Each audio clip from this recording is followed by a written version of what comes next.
Good evening, Randomizer fans, and welcome to another community race, Open Boots, Fast Ganon. We have ourselves a wonderful community race tonight. My name's Vitasia, and I'm joined tonight by Leoria. How are we doing tonight? I am fantastic. How are you? It's been just a little bit of time since I've been able to jump over here to the Link to the Past Rando community. Super excited to be back and kind of uh, shaking off a little bit of the rust here with everyone. I'm really looking forward to Open Boots Fast Ganon. It's a good way to get yourself back into the game, I think. Yeah, I definitely think that being able to talk about the game is a great way to kind of de-rust. So, I'm excited.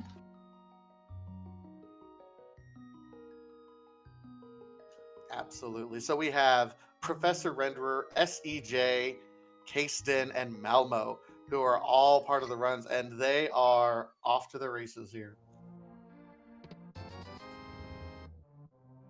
And just big 20s to start off. I do love seeing some divergence as we get our first map check and find 5/6s both in the light world at Desert and Hera.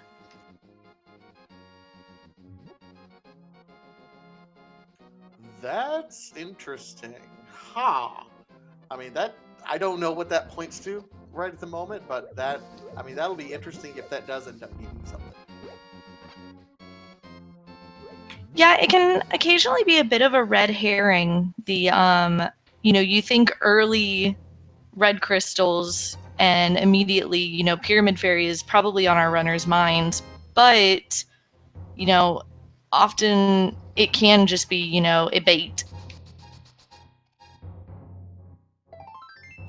Oh, SEJ is showing us right off the bat value just laying in the woods. I don't know how it doesn't rust out there in the woods, but we'll take it. Yeah, I imagine CJ's got to be feeling really, really good about that. And that blue mail as well. The value in the Sank start. Meanwhile, Malmo did show us what was on the lumberjack ledge. It was so fast I didn't quite see it. I hope.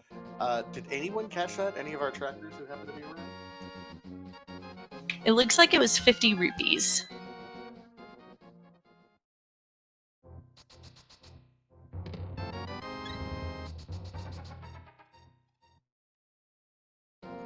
All right. Meanwhile, we did see, it looks like some bombs were being dropped by, I think that was the bush crab that was dropping some bombs. So free bombs are available right off the bat. That can have some interesting implications for the early game routing. We'll see what ends up happening with Fast Ganon. Knowing that you're not going to have to go through that 6 to 10 minute, depending on how lucky you are, getting through Ganon's tower.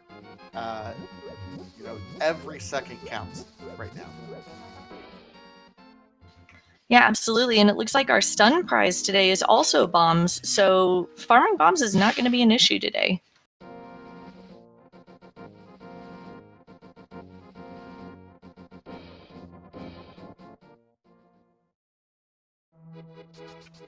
Now, interesting to note that when CJ came through the forest, he did not go all the way to Sank. He got his hookshot, he did the Thieves Drop, and then he saved and quit to go back to check Uncle.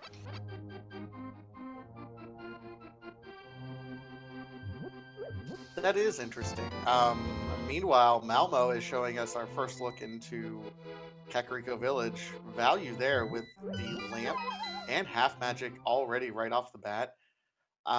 You know what? I get dodging the sanctuary right off the bat, simply because at this point in time, you're eventually going to have a save and quit there. So unless something is absolutely critical, that's probably something you can avoid at least for a little bit.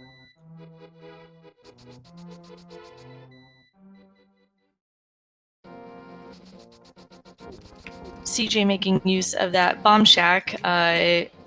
Unfortunately, not getting a chance to really farm bombs from the bush crab earlier. And so far in the well, not a whole lot, but there's our mirror and a bottle, so we get to take care of Sick Kid. And the flute, we just have, okay. Oh my gosh. You're not allowed to say that nothing's happening anymore, Leoria. Apparently not. Commentator's blessing, apparently. But we do end up with the entire Kakariko care package. Unfortunately, Malmo, that's not going to work. You're 4 rupees short, but that'll be easy to farm. Oh yeah, they'll be right around the corner here directly. Can't imagine he's going to wait, take too much time on doing that. But how nice is that? Back in my day, and I feel like an old man of Z3R right at the moment, there were a lot of people who would dodge Kakariko early, trying to find like an early bottle or a flute to make this a little bit more efficient. But no need to do that in this one. No, and it's fairly stacked. Also, Bottle Vendor has a pretty good investment. Give him 100 rupees, he'll give you 300.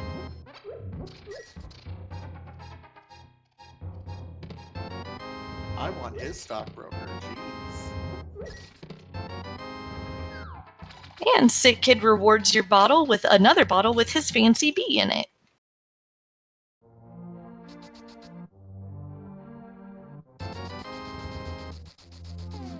Alright, and Chicken Hut, this is kind of the last spot and just 10 arrows at this point. I would hope so.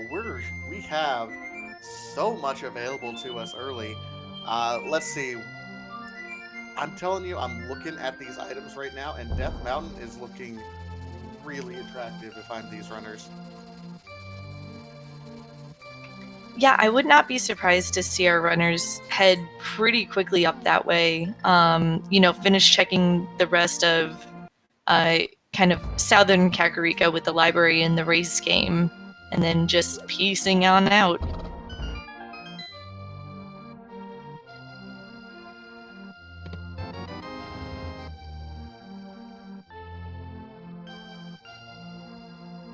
Oh, but our first sword is available in the race game, which is fantastic.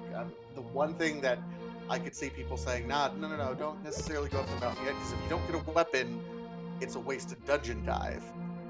Well, now that's just silly. Yeah, we can take care of Hera, we can take care of East Death Mountain. If anybody goes to South Shore, I would be surprised. Not super perplexed, but with everything you have pointing you towards the mountain, take your sword, go up, take care of everything.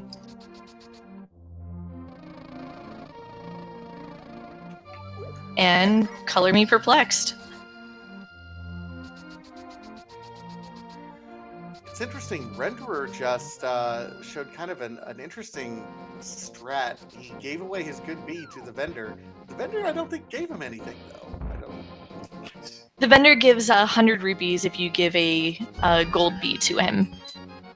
Okay, he just must have picked up all the rupees so much quicker. And we have Soggy Literacy. Old Man in the Sea must be the book that is our translation book today. Yeah, definitely going to have to take care of that and dry it out. Maybe they'll find a fire rod to be able to, help dry it out a little bit faster. Worth noting, that was one of the items that could make things just slightly more efficient going up to the mountain, because now we can do that particular tablet check as well for the Ether tablet. We can't get it because we don't have the Master Sword, but we can at least check it to see if it's important. So still more value to be had. This is setting us up to be a pretty quick seed. Yeah, I mean, when you start with the boots, you kind of expect that, you're going to be able to move fairly quickly through the seed. But the way the seed is just handing things to us, I say even more so.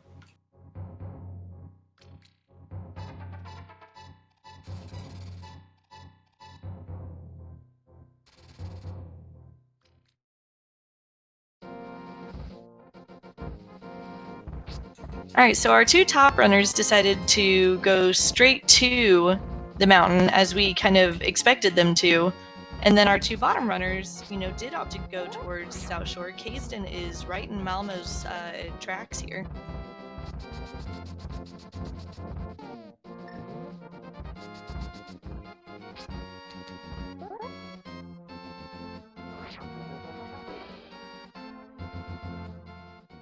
Yeah, this is kind of an interesting divergence at this point in time. So we do see SCJ going ahead, and he's going to be doing what looks to be the Tower of Hera first, which makes sense from a routing perspective.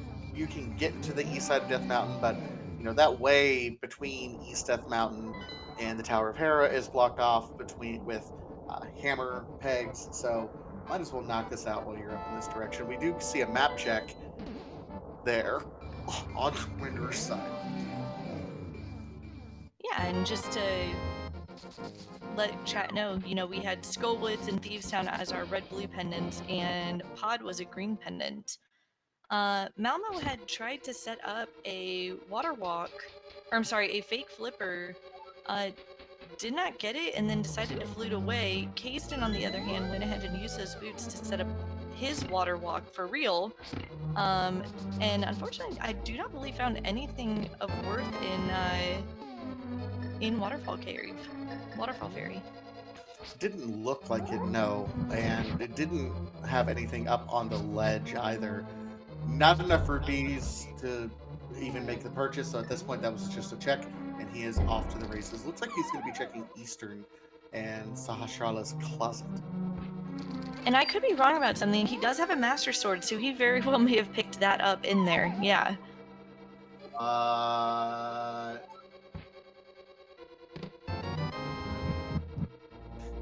This is the point of the race where I always get nervous. So, I mean, we have the Master Sword is not logical at this point in time until we find the flippers. But we have Master Sword and boots, and more importantly, the lamp. That's all we need realistically to require an Aga 1 fight. That's within the realm of possibility if we can close that kind of sequence break loop and find the flippers somewhere. I do want to point out also, Kayston, with his Sahasrara check, did find the bow in the back. Opted not to do Eastern right at this moment, instead deciding to go up the mountain. But, he has that ability to go ahead and clear all of Eastern at this point.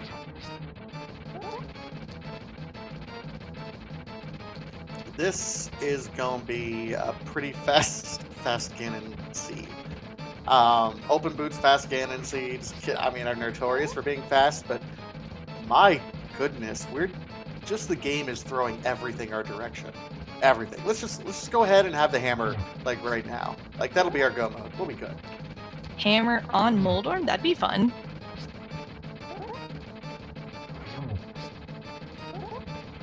Speaking of Moldorm,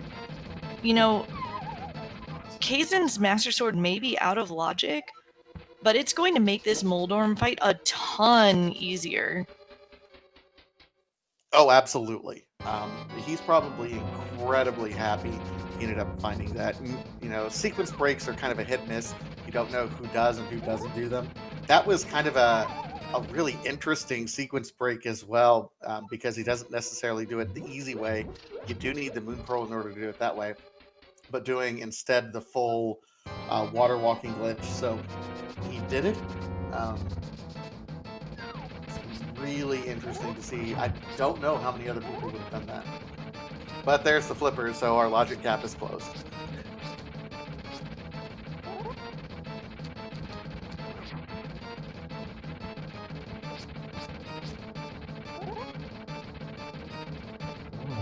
I do want to point out too that Malmo did go ahead to go to the basement to get the big key for Hera, as opposed to Hera potting up.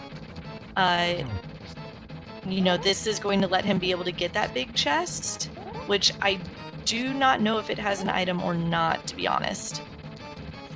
I've not been keeping track, but we've had all of our runners at least in here pretty quick. It might be the compass, unless the compass is on... Yep, compass. Yeah, so unfortunately, going to lose a bit of time to, just tile room itself, but at least, he has that peace of mind of knowing, at least it's not an item.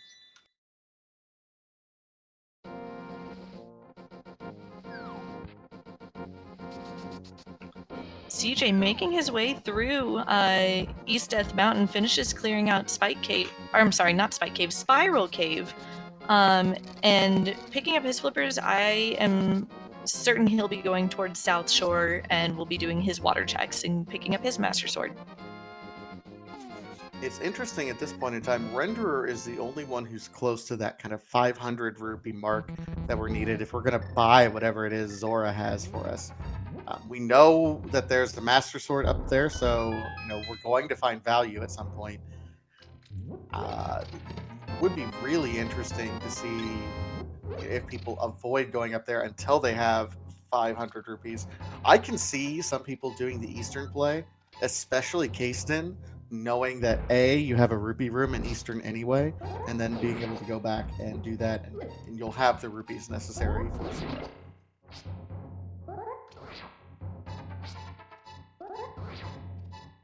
Yeah, unfortunately, the kind of like rough thing about finding flippers and not having a glove is it kind of locks out, in with the exception of kind of a weird, way to do it, it kind of locks out Houlihan until they can get a glove. There is a boots setup, but I'm not well versed enough in it to even attempt to explain it. That's fair. Now, meanwhile, SEJ is showing us taking a dive into Desert Palace. This is kind of an interesting one because we cannot complete this dungeon as we currently have it. We absolutely need some sort of glove upgrade. Now, probably banking on there being some sort of progression here, saying, hey, the book is there for a reason. So let's make a play. It's a gamble, but it's absolutely one that I would say high risk, high reward.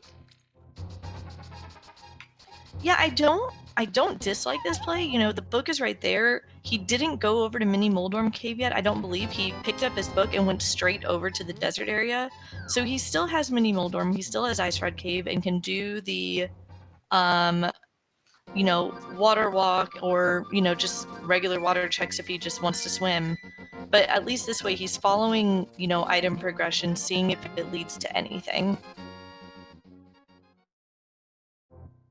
Yeah, and as I said, if it turns out that there is a lift upgrade or some sort of progression over here that is logically needed, SEJ will be miles ahead of anyone else because this is kind of an unconventional play. I do like it as well.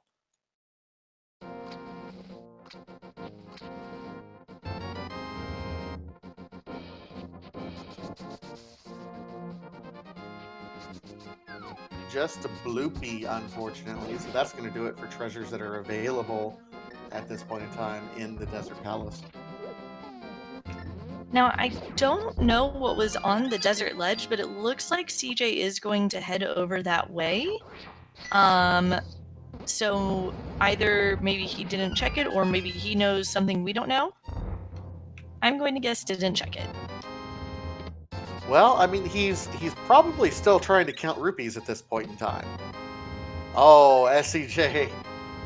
That explains that. He thought, oh wait, no glove.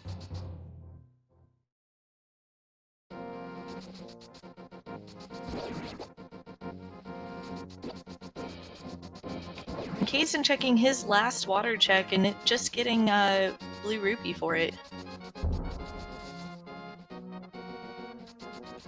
Right now, Eastern Palace feels like the play. It's about the only thing we haven't checked so far that's available to these runners. Although, it is an open seat, so we haven't done escape yet. Kasten looks like he's on his way up to do a full escape sequence. This could be interesting as well.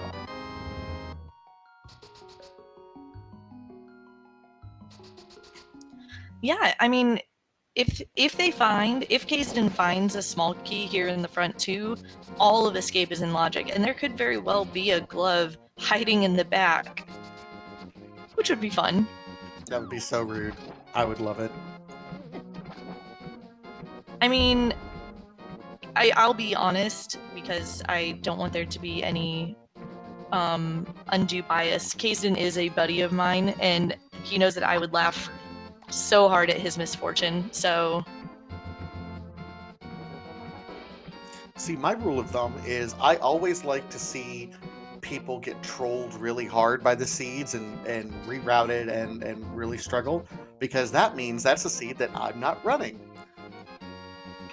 This is true, and if I wasn't commentating it tonight, I probably would have run it. Kazin getting rewarded with his 3rd sword. We are on tempered already. What is this game? Game, what is this? Now we're still missing every piece for Dark World right now. So it is looking more and more like Aga will be our Dark World access. This is mean. I mean, we still have Eastern Palace to go at this point in time. It feels like that's about the only thing we could possibly do. I mean, we have Tempered Sword, we have Fire Shield. I mean, we started with the boots, hook shot, flippers, flute, lamp, book, even an armor upgrade. This is just everything that you could possibly want. On top of that, already at double-digit hearts, at least for Kazden, and our other runners will certainly not be very far behind.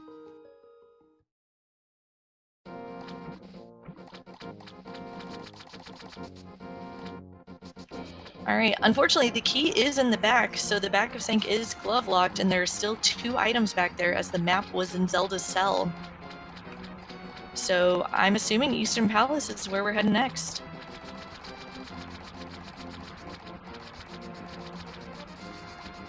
Help me out, because you said, and we haven't had a map check. So, okay, Desert Palace and Tower of Hera are the 2, 5, 6 crystals. I was going to say, if Eastern Palace and Tower of Hera were the 2, 5, 6 crystals, we could be set up in a situation where we could have immediate Sahasrara, immediate Pyramid Fairy, like, as we enter the Dark World from Aga, which would be stupid. But that's not the case, so. It would be stupid, and at this point, if they don't find a hammer, we would possibly be seeing some bomb duping. If we do find a glove here in Eastern, it's still kind of a possibility.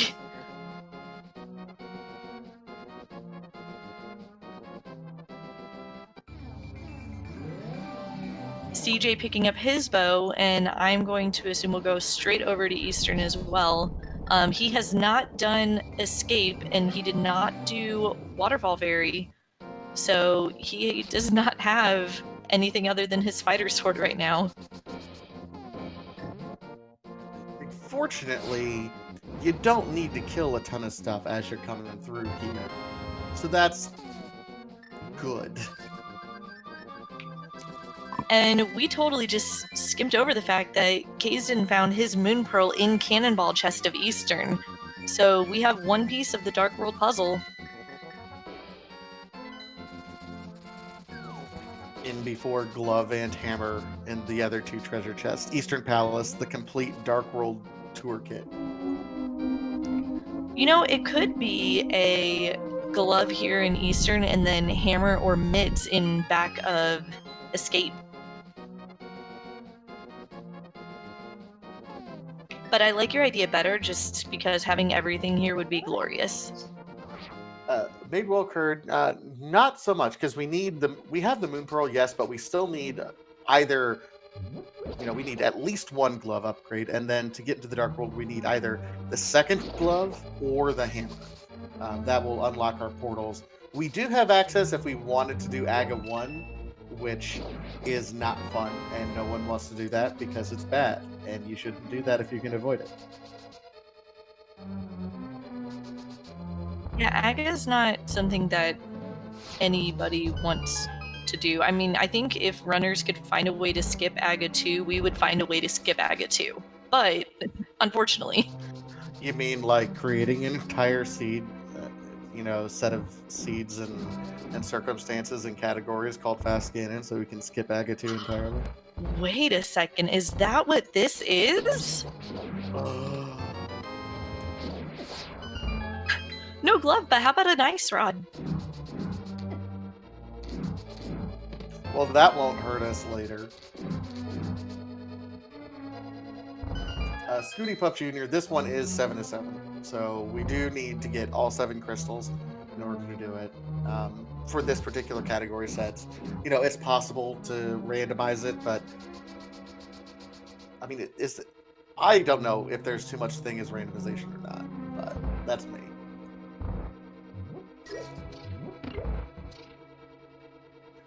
Could you imagine, though, how rude this would be if it's like, hey, here's Fast Ganon. You don't have to go to GT. You don't have to do AGA 2. But you do have to do AGA 1. Sorry. Consider it penance for all the goodies that these guys have been given. My goodness. This is fair.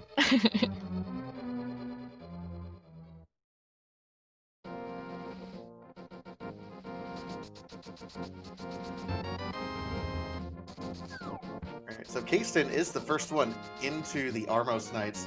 Interesting, he did not end up stopping by the rupee room, so he is short of the 500 rupees necessary to purchase that. And he will not have any rupees. He gets another crystal. What do you do? Being only 4 short, though, what you could do easily is just flute to 8, run up to the rock, and farm some quick, I think it's maybe 50 rupees that are under the rock there, right in front of Ice Rod Cave. And then you can just take the portal straight up to Zora from there. That would allow you to also get a water walking glitch in at the same time, so you can move through the Zora area probably a little bit faster than you would normally do it.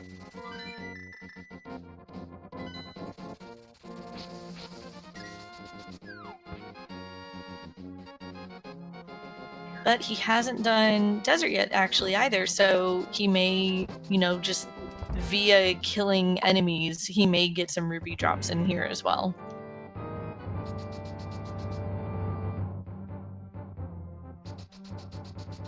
Oh, that's a good point, Bright Beginner. He can't lift up the rock because he doesn't have a glove. Wah, wah, wah, wah, wah, wah, wah, wah. That is a self-derp on my end. We've all done it. That's alright. That's what chat's here for, because everyone knows chat loves to do nothing more than correct the commentators. Accurate. Malmo is going to turn in all 500 of his rupees and get the cape, so it is an AGA seed. Confirmed. Oh my goodness. You thought you were dodging AGA. Puny mortals.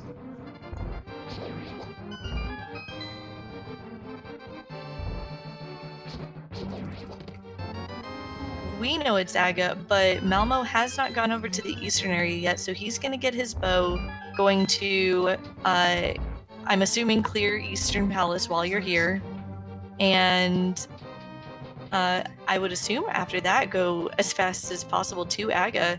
It'll be interesting to see who gets there first. Well, this is the first bottleneck, right? And this is a rude bottleneck too, because with everything that this seed threw at us early on, we kind of expected to be able to get into the Dark World relatively early. But no, absolutely not, because we can't have nice things in the randomizer community. Something will always happen. So yeah, even though it's Fast Ganon, even though we were given the boots, even though we were given just about everything you could possibly want to start the seed, we will bottleneck through everything in the overworld. We don't have really hardly any overworld checks left, and we do have to do AGA 1.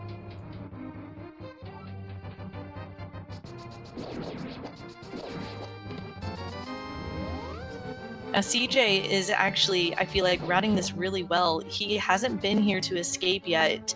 So with that mirror, he'll be able to check escape, check Dark Cross, mirror, and then go straight up to AGA. Does look like Renderer, though, he's reading the seed at this point. He goes, yep, I'm not doing Eastern. He's dodging Eastern entirely. This could be good, or this could be kind of scary, because that Moon Pearl is in Eastern. He'll be forced there, eventually, but it's, Light World post-AGA, for lack of a better term, really sucks. Here's what I think his calculation is. The only thing he hasn't done right now is eastern and into the eastern area. He was already over here into the area, and he's looking at his items and realizing I have nothing to get me to the dark world. You need 3 items in order to get you into the dark world. The likelihood that of those 6 checks is going to be 3 of the items that he specifically needs is relatively low. And knowing that he already has all the unlocks to do Aga 1 Tower, he's gambling hard that it's an Aga seed. Now, if all 3 of the items were over there, he's wasting his time. But he's making kind of a smart calculation right now that, hey, this is going to be an Aga seed. I will eventually have to go over there anyway. And he'll be able to mirror between the light and the dark world and be able to check pot while he's in the same area. This is true. And if he decides that he does want to dip Pendant Pod, it'll be very easy to. And it's kind of convenient that Pod is the green pendant because, you can just, on your way back, just pop on by Sahasrara. Hey, what you got for me? Well, and we need the hammer in order to full clear Pod, so I don't know if we're going to be able to full clear it, but it's a possibility that if you're trying to route things as best you can together, that's a pretty heads-up play. I am a firm believer in the meme that Pendant Pod always has progression. I have yet to see it not. I've heard from buddies that it hasn't, but I believe in this seed. I believe hammer and Pendant Pod. Just let it be French vanilla.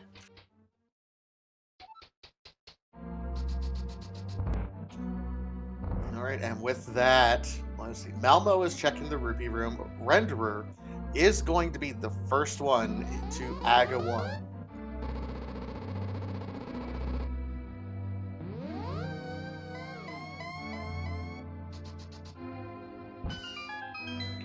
And let's see how rude Aga decides to be the day. Everyone in chat, get your guesses in. How many blue balls will Aga send our way? There's 1. Come on, guys in chat. I know you're better than this. There's 2 already. 3. We're on pace for maximum blue balls. 1 can only hope. Just to explain that, the first time after a lightning strike, Ganon will always get a reflectable shot. Otherwise, it's kind of a 50-50 shot if he's going to do blue balls or a reflecting shot. That's 4. 5. Oh my gosh. Oh, RIP 15.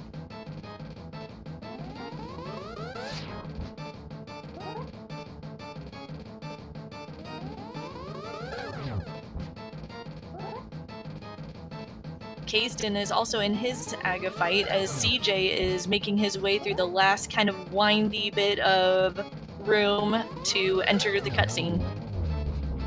Alright, so we just got 5. Aga just juked us hard with 5.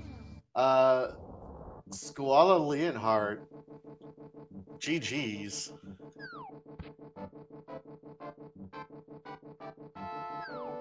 Oh, hey, look, more Zora money on the pyramid ledge. It's nice. Not thrilling, but nice. And Renderer's gonna give us some bunny shenanigans here to get over towards Pod. I actually have never tried this before, but are you still able to pick up Kiki in bunny form? I don't know if I've ever had the guts to try it myself, so we'll see. I am really excited to find this out, actually. I got to imagine he will mirror over because he does have the mirror out and ready to go. I got to imagine that he will have mirror over here into the light world first and saying, yeah, we're going to check over all of this. We're going to check Eastern Palace first because he knows at this point he's expected to have at least the Moon Pearl, right? Yeah, this is very, very true. I'm going to be excited to see if he decides to go back in the portal and try to pick up Kiki, or if he will just stay here in the light world, leave the portal outside of Sahasrara here. Yep, he's just gonna leave it. Meanwhile, Kayston is making his way towards Catfish, had got a little hung up. You can't do that yet because you don't have a glove. It's okay though. You have a hook shot, so Western Dark World is looking mighty fine. It's true. This is going to be new information for us on Kayston's side, while Professor Renderer kind of backtracks a little bit and plays catch up. Yeah, we'll see if CJ decides to follow Kayston up, or if he goes to Pendant Pod. It looks like he is just gonna go for a swim and a hook shot too. And here's the nice thing. Kayston can check here. He can also check, because we have the boots and the mirror at the right spot, we can also go ahead and check King's Tomb as well, which is kind of an unusual check when you don't have any gloves right now. It's not necessarily what the vanilla game intended, but it's absolutely possible and in logic. Yeah, the game can expect you to just use your mirror to bamf on in, which he will be doing here on his way back, and I like this. I like the go ahead and do Graveyard Ledge, but then check this on the way back. No, I like it as well. It's looking at what items you have and trying to read the logic of the scene and say, this is where I need to go. Didn't pan out this particular time, but I do like the play. Yeah, unfortunately, all of this is just, a lot of big 20s here. Now, Kayston has still not been back to Zora to pick up the cape. I want to see if he goes ahead and still checks Bumper Ledge. It does look like he's heading up that way, and I'm excited to see what's up here. I'm certain that the cape was just kind of trying to push you towards Aga, but if there's something up here, it could be really not good for Kayston. Luckily, just a piece of heart. I was hoping for a glove, secretly. That would have been a thing. Ranger X34, Lumberjack Ledge is 50 rupees.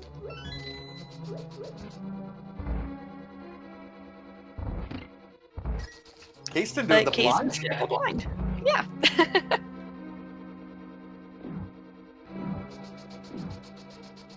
You know what? I can appreciate the blind check, honestly. Like, that's just kudos to you at this point.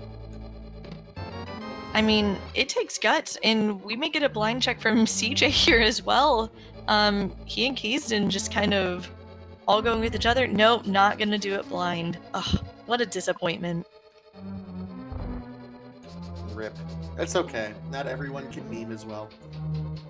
This is true. This is true. Meanwhile, we're getting into a spot where Skull Woods will probably go ahead and at least check a couple spots, but we're getting into kind of a dangerous question for a lot of runners. Pendant Thieves Town, you know what, and I'm professing my ignorance here because I recognize I've not been active in the community for a while, so I don't know if the meta has changed a whole lot, but my goodness, Pendant Thieves Town was always terrifying to me because anything could be there. Oh, it's still, and it's one of those situations where do you, depending on how many items you find, what do you do?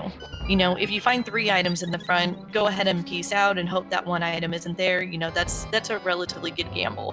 If you only find 1 item or 0 items in the front, probably a good idea to go to the back. But if you find 2, that's that awkward, what do I do? Do I go ahead and leave? Do I go on? You don't want to waste too much time in a pendant dungeon that is probably not going to be required.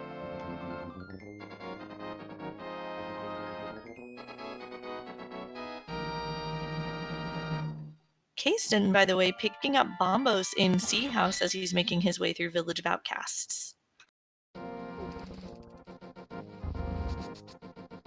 Of all the things that we're seeing so far, keep in mind that the items that we're missing are the ones that really unlock the largest shares of the rest of the world.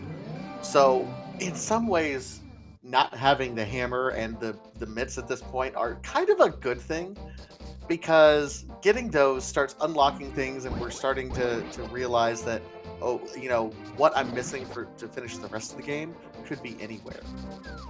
But knowing what we know right now and saying, okay, I don't have any gloves, let alone the Titan's mitts or the hammer.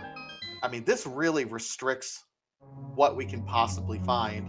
And if we can end up finding things like the fire rod and the cane of Samaria and things like that that we know we'll need before we find those other two items, we'll be kind of set. And this is going to be a very, very, very fast seed tonight. So I'd like to point out the hilarity that we have 3 runners in 3 completely different dungeons. CJ found the mushroom in the falling pit room of Skullwoods. Kasten making his way through Thieves Town. I did not catch what was in that second chest, but he did get 10 arrows from the first. Bunch of keys so far for Professor Renderer, who is in Pendant Pod. So, not only that, but we had 3 runners in 3 pendant dungeons.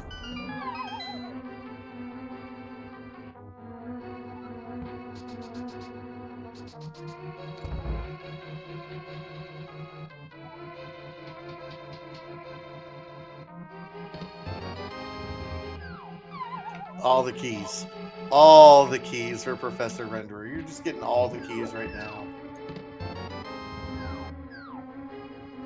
Yeah, I know that, there's a guaranteed at least 4 small keys in the front. I've seen 5. I don't think we're going to have the legendary 6 because we've already picked up a compass, but oh boy, that would be a thing.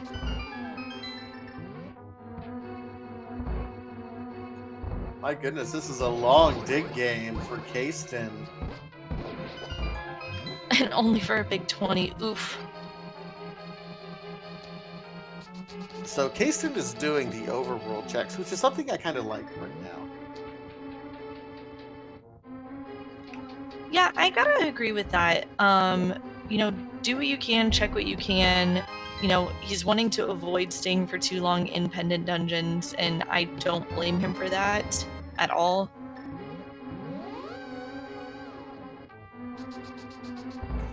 And he's coming up, if he continues on his path, he will be coming up on, I don't know if this is still a thing either. This is the night of the throwback memes, if you guys are unfamiliar. Hype Cave, or the cave formerly known as Hype Cave. Let's try to rate it. Let's try to guess how good this Hype Cave is going to be. Is it going to have any of our progression? Is it going to have any goods? Is it going to be just completely blank? Let's get some guesses in chat, guys. As many items as we're missing right now, if there's nothing in here, I'm going to be shocked. I'm going to guess the fire rod is going to be here. That's it. I'm just pulling it out of my hair. Fire rod, and that's it.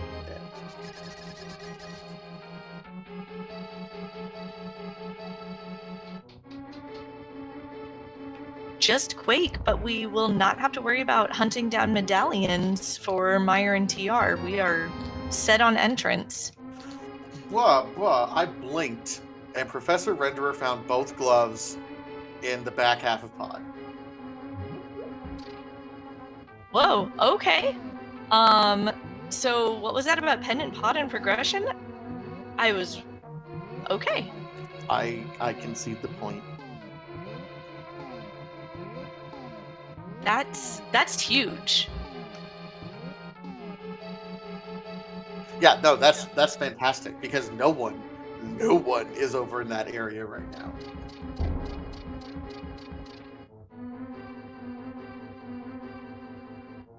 That's incredible. That's huge. And silver arrows, just for giggles.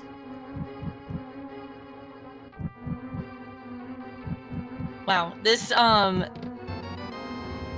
is really great. Holy cow. So what I'm learning tonight is Pendant Pod with the goodies. Like I said, I've never seen it not. That's just straight anecdote, but you know.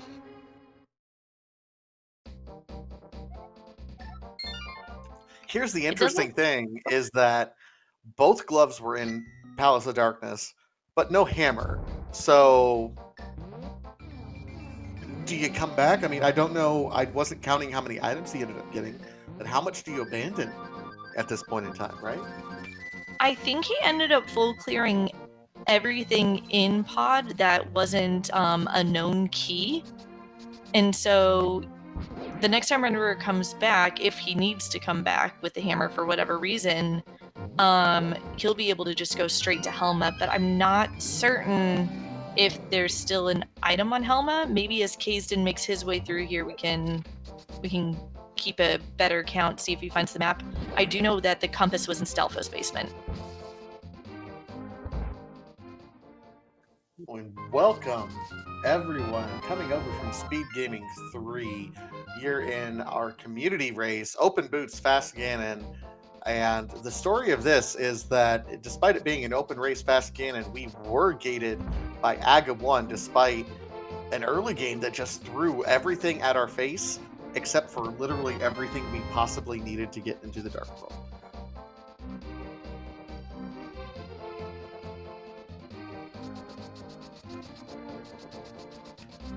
Yeah, and it looks like here we're gonna have Renderer go ahead and do his Village of Outcast checks, but with those mitts and mirror, I would not be surprised if we see a bit of Smith chain added in here.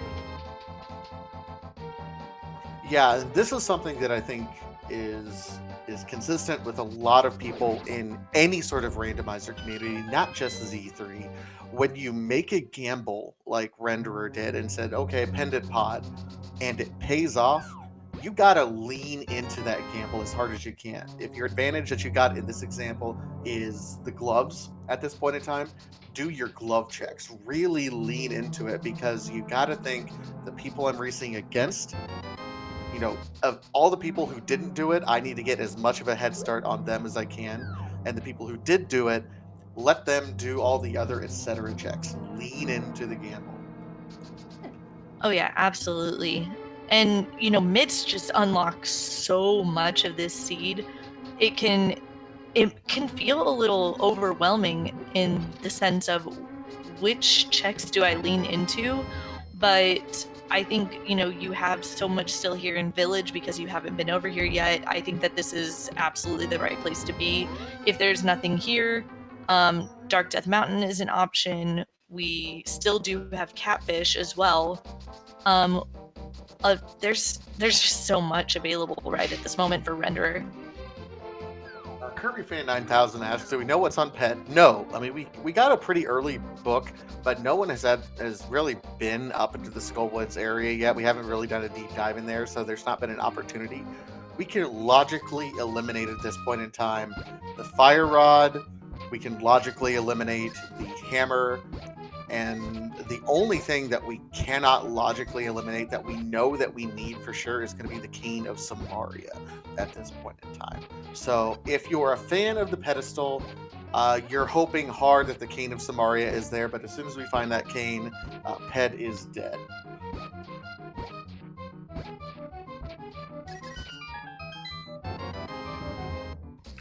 All right, so watching through pod a little bit better than I may have done before, that first glove was in the right chest of Dark View, and the second was here in Harmless Hellway.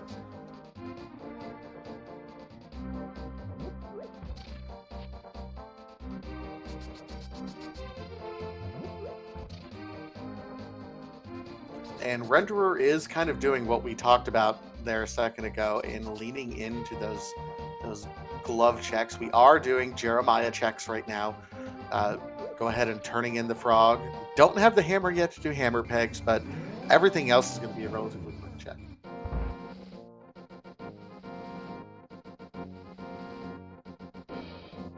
Could you imagine the smiths smithing a hammer, or they just give their blacksmith hammer to Link? That'd be nice. Not the case, just some artisanal bombs. So, do you know why that blacksmith's nickname is Jeremiah? I've heard a different story. My original thought was because he's a frog and Jeremiah was a bullfrog and was a good friend of mine. No, that's exactly it. Oh, that's the okay, never mind. I'm just gonna pretend that the first part of what I said doesn't exist anymore. Somebody may have told me a differing story a while back, but I've always known it just as the song. Yep, that's pretty much it. Meanwhile, some of our other runners are, is also filling things out, getting their gloves. We do see Kasten doing something a little bit different from Renderer. Renderer went and did, those overworld and Jeremiah checks. Kasten is coming over here and going to do Dark Death Mountain, which is another kind of hot spot that you do need the Titansmiths to be able to get through. In addition, he's going to be able to show us exactly what's going to be required to get into Turtle Rock. Not that we particularly care, because we have all the pendants, but it's good information. Yeah, it is true. And for Kasten, this makes sense because he's already cleared out the Village of Outcasts. It's just, it's just Smith Chain kind of remaining over in that area, and then the back of Thievestown. So for him, you've got Super Bunny, you've got Hookshot Cave. This, as far as density goes, makes more sense. So nothing looks like it was in the lunchbox, but Renderer is going to be checking the Bombos tablet. I get the sense that we've already done this. Yeah, just 10 arrows. Yes, Kasten did this after running to Hype Cave. And the hammer in Super Bunny, so we can go ahead and, get the portal on top of Turtle Rock, but not really get in without that cane. Meanwhile, SEJ is going over here and checking Misery Mire in these areas, which is another area that is locked from the Titansmiths. My goodness, just these runners went in just completely separate directions as soon as they said, "We have access." Leroy Paxton, the icon under the mirror, that is Aghanim. And when it's highlighted like that, it means Aga 1 is dead. It's intended to indicate that Aga 1 was our access into the Dark World. And at this point in time, it does mean that the portal that is right outside the castle, Hyrule Castle in the Light World, is active. If you don't kill Aga 1, that portal does not activate. So it is something to keep a heads up on, depending on people routing and what you're doing. It can come into play in some certain edge cases here and there. It's worth keeping track of. Yeah, and the most notable thing that it really super helps with is the big bomb to get to the Pyramid Ferry. Instead of having to go all the way around and through those hammer pegs that are kind of on the eastern side, you can mirror right alongside that dark moat to the Light World, cross the bridge into Hyrule Castle, and boom, you're back on the pyramid side. Kasten making an interesting decision here with this hammer. He is going back into Pod. He's going to go ahead and kill Helma, get his green pendant, and I would assume come over here to Sahasrara and turn it in. That's a bold play, Cotton. Let's see how it plays out. On another boss fight, CJ is taking down Landmo 1 with these silver arrows, gets a clean one cycle, but only a big 20. That is his second red crystal, though, so he can do Big Bomb. When in doubt, when you don't quite know what you want to do or anything, you can never be wrong in clearing crystal dungeons. And this crystal dungeon in particular, knowing that it's going to be leading to the Pyramid Ferry, I actually really like this play from SEJ. Yeah, I completely agree. I think that this is it's a gamble worth seeing, and he's also going to go ahead now that he has his gloves and check the back of Escape, knowing there's 2 items back here along with the small key. Now, if progress is here, I'm gonna scream. Just warning for everyone who's wearing earbuds right now. If some progress is here, I will be screaming. Does a red goo count as progress? Not even remotely. So your ears are saved. Whew. All right, and it looks like CJ will be going ahead to go do his Dark Death Mountain checks as Renderer gets his 5/6 crystal from defeating Landmo. Malmo is already in Super Bunny Cave. He'll be getting his hammer here very shortly. There's been a lot of divergence in this seed so far, and with a bunch of divergence comes a really tricky job for our trackers. So big shout outs to our two trackers today, Jinxie and Maidwalk. I couldn't imagine trying to track this right now. No, absolutely not. It was fast and furious. Everyone ran in four totally different directions, and I don't think at any point in time all of our runners have been even in the same clump together, and that's just fantastic work that you guys are doing. You make us look good because we can just look at the trackers. So thank you, thank you, thank you, thank you.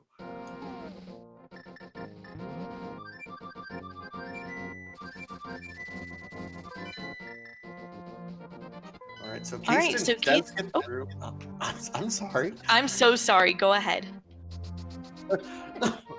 Great minds think alike. Keiston does end up going ahead and defeating the Helmasaur King, and will be turning in the green pendant. If this is value, this is a significant edge for Keiston. Oh, and it is! Wow! That is huge! Okay, so at this point, you have Ice Palace and you can Icebreaker. You have Misery Mire. You have Swamp completable. The only thing you're missing is Fire Rod. Kaizen's looking good at this point and feeling good, I would imagine. That's a gamble that absolutely paid off.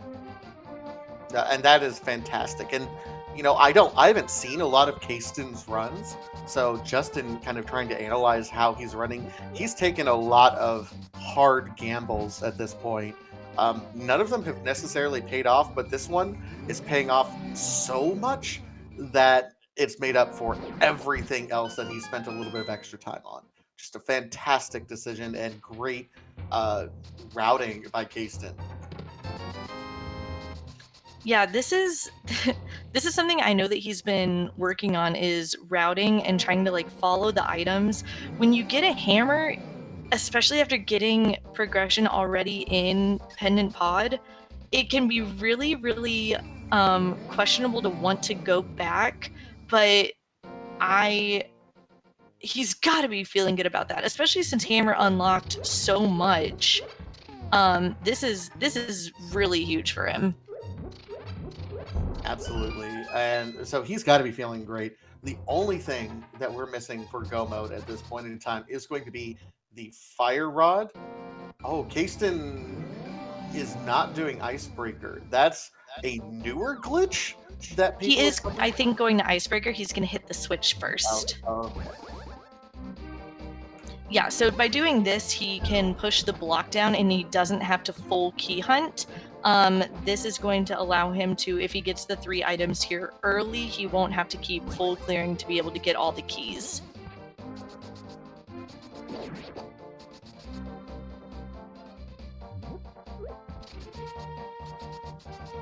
And he's through. Meanwhile, Renderer giving us a check we haven't seen yet, I don't believe. We are getting to see Catfish.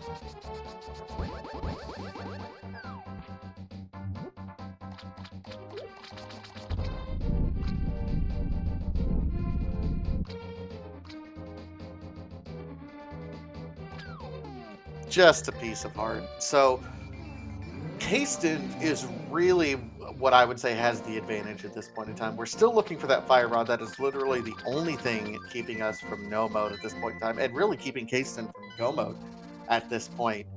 Where do you think it could possibly be? I'm going to kind of go with something that was picked up by a different runner here for a second. CJ got the mushroom. Now, that could lead to potentially two things, one of them being a sequence break. I think it would be hilarious to see Fire Rod on Magic Bat and to use that cane and that mushroom from Skull Woods to fake powder for it.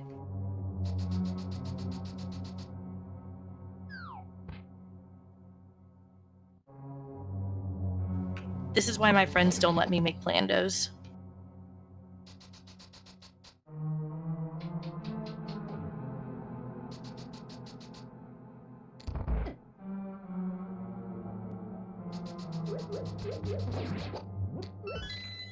Malmo is entering Ice Palace as well, but without that cane from Helma, they will be forced to do Ice Palace Bomb Jump as Kazden enters the Cold Stare fight.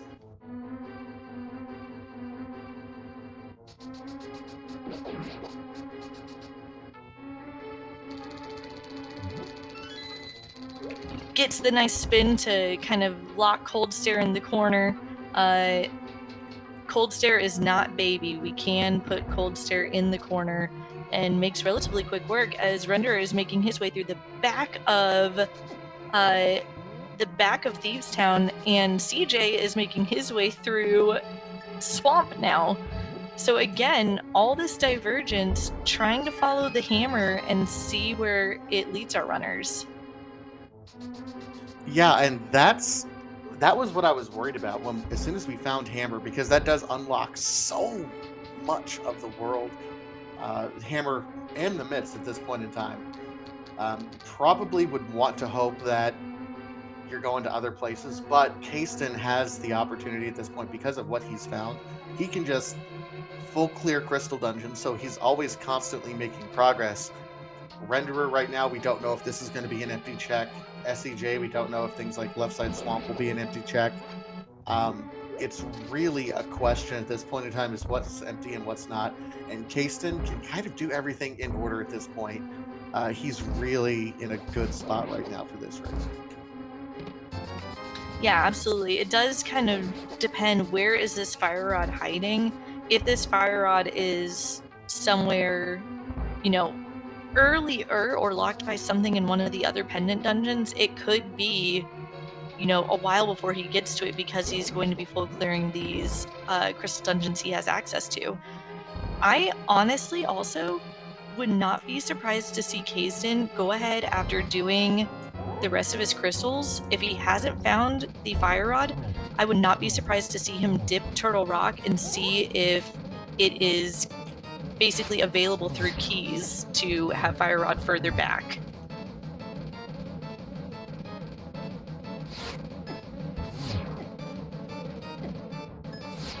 Meanwhile, Renderer is getting through this blind fight. I haven't counted items, but if this is a Fire Rod, this will be interesting. Unfortunately, no. Renderer does not have his hammer. I think the last item is in the big chest. Oh, no. I agree. And that's going to be horrible because that's going to be playing with the back of his mind. As soon as he goes up the mountain, finds that hammer, he's going to be thinking to himself, oh no, I left that chest. Oh, unfortunately, CJ doing Left Side Swamp, and both left side chests are the dungeon items, map and compass. Something that could have been completely skipped and unfortunately was not. Kudos to CJ though for showing us kind of some swag strats here, and I'm sure we'll see it as well. There's kind of a interesting water skip. I'm not quite sure what the correct terminology is, but it was discovered right around the same time as Icebreaker, I believe. Yeah, I believe Diver Down was around the same time. It's probably become one of my favorite little, I don't know if I want to call it a glitch so much as it's, a trick or technique. But it's super fun. I do want to say I love the fact that it's called Diver Down. I love the fact that we have a glitch or a sequence breaker or a fun little anecdote at this point in time that is named after a Van Halen album. It is pretty fabulous. What's also fabulous is a nice mail upgrade sitting there in the waterfall chest for CJ, donning his bright yellow Pikachu cheeks with the red mail. Red mail's for cowards. I don't care. I will happily be a coward every seat. I mean, so will I, but I feel like I have to back your uncle on this one. Oh, it's true. I've totally understandable and respectable.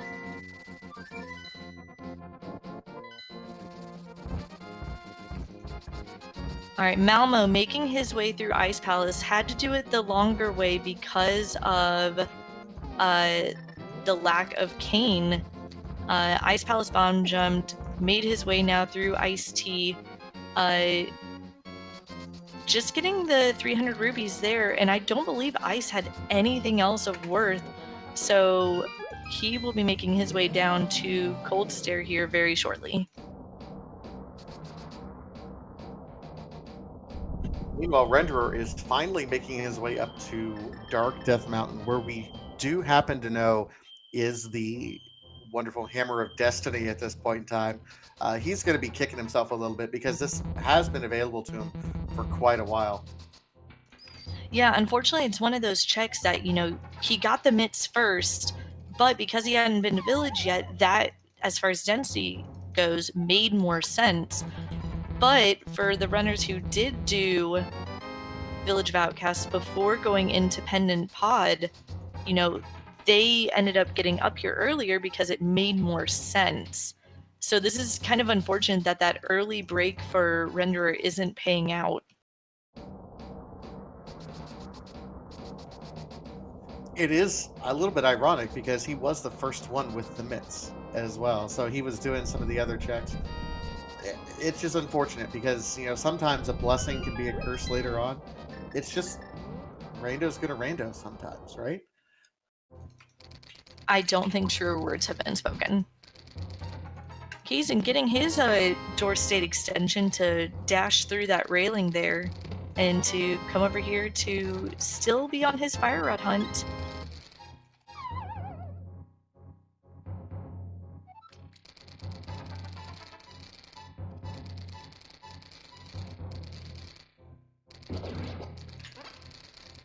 Let's see, where is Malmo going next? It looks like to get some potions and turn in his mushroom. Mushroom is something that we have not checked yet. I'm really excited to see what the mushroom is because it absolutely could be here. I agree. Unfortunately, no, and it doesn't look like Malmo's going to save scum that mushroom. They're just going to leave it turned in. If by some random chance Fire Rod is on Magic Bat, the hunt for powder could be a nasty one as well. Well, and I think that's a secondary concern for Malmo because Malmo doesn't have the cane at this point in time, so doesn't understand the implications at this point. This is true, and I think that there are many folks that would make that gamble of, I'm just going to turn this in, see if it's a thing. I don't even have the cane yet, so fake powdering is not an option.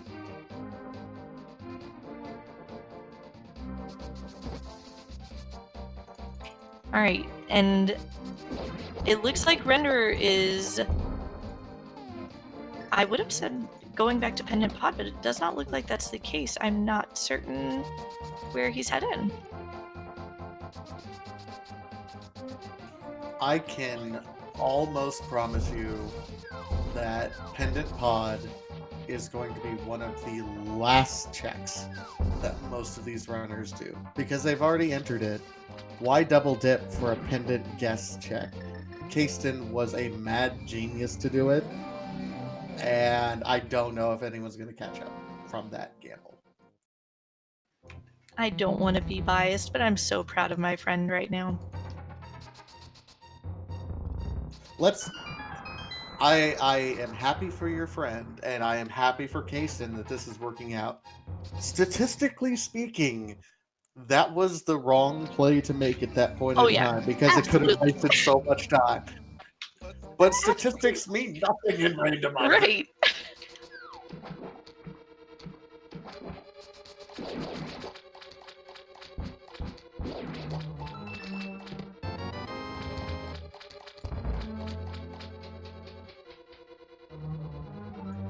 All right, so at this point, we've got Renderer in Swamp, we've got Malmo in Swamp, we've got Kason going to Swamp, we've got CJ in Ice, and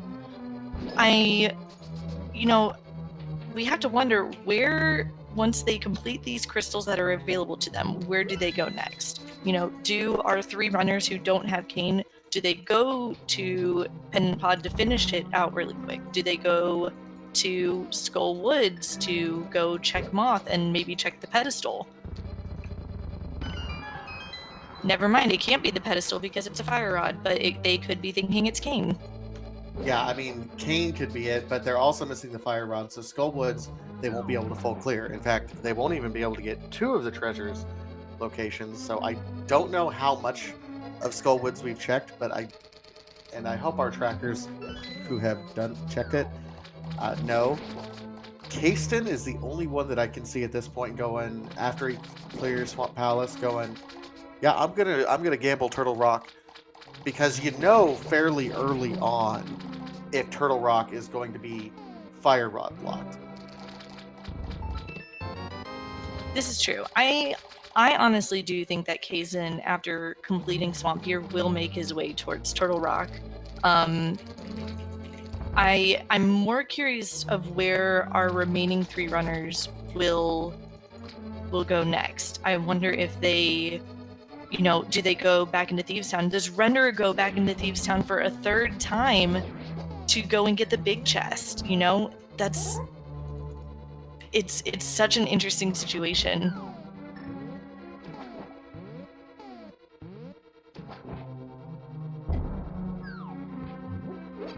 And M4A 2000 does point out that Turtle Rock would have to have the perfect layout for it to be in Mimic Cave. It's possible, and let's face it, stranger things have happened in a randomizer. I could tell you horror stories about the perfect things that have happened to lead to chaos in a randomizer. My goodness, could I tell stories. But that's not what we're here for. We are here for this race and the craziness that it has already been.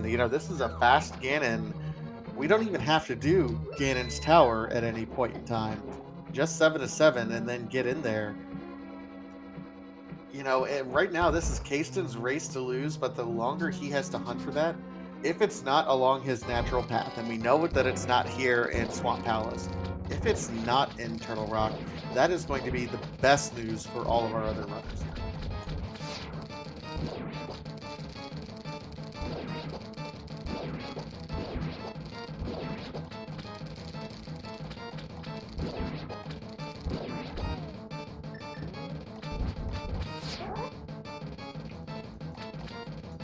Yeah, I'm very torn on where I most want this fire rod to be. I think that there's so many fun locations it could be. I still kind of hope for a magic bat just because I think it would be hilarious, but also the idea that it could be, in Mimic Cave is glorious and rando at its best. So let's talk about all the locations that we haven't checked right now. So the things that we have not checked in any capacity. The Thieves Town Big Chest, which would be horrible. Absolutely. We have, of course, Magic Bat, which we've mentioned more than once at this point. Hammer Pegs. I believe somebody did Hammer Pegs. I could be wrong about that. Maybe not. I could be misremembering completely. Yeah, I'm trying to remember if anyone had done that. I know people have been over there to do the Jeremiah's chain, but I don't recall hammer pegs. If anyone in chat happens to remember that and can correct us, we'd be fine with that. Um, my goodness, there's nothing. I'm going through the map and I'm trying to figure out. We've seen Spike Cave, we've seen Pyramid Fairy, we've seen Green Crystal turn in. We know for a fact it cannot be on the pedestal because Skull Woods requires the fire rod, and that is the pendant.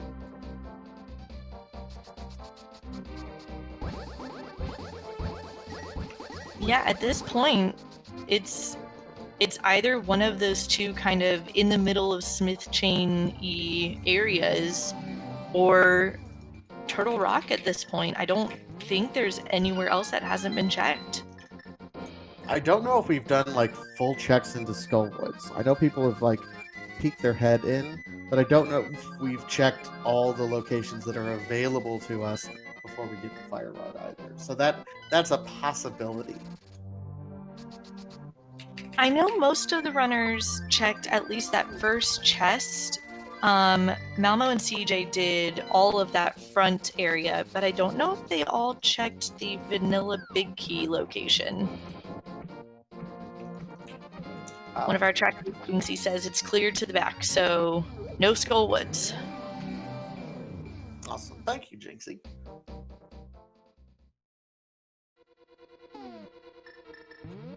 All right. So, I mean, that effectively means it's. And we don't have powder yet, so logically speaking, Magic Bat isn't necessarily in logic. So it's like, okay, hammer pegs, and then you're diving Turtle Rock for that fire rod and just hoping for the best. And that's exactly what Kasten wants to have happen, and that's exactly what all of our other runners want not to have happen.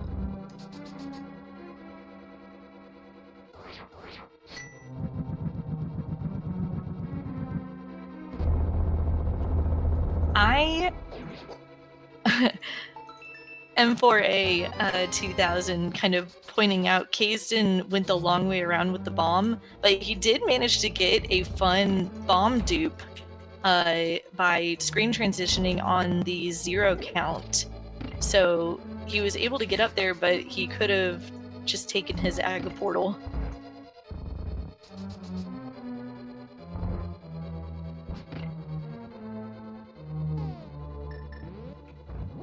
We do have CJ here going into the back of Thieves Town, and it looks like Malmo is going to be right behind him. With their hammer, they'll be able to check this big chest here. You know, these guys are still looking for 2 items. They're still looking for both red rods at this point.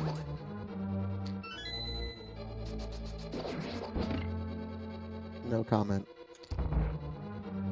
Oh dear. Meanwhile, Kasten is going up the mountain. He's making kind of the logical play at this point.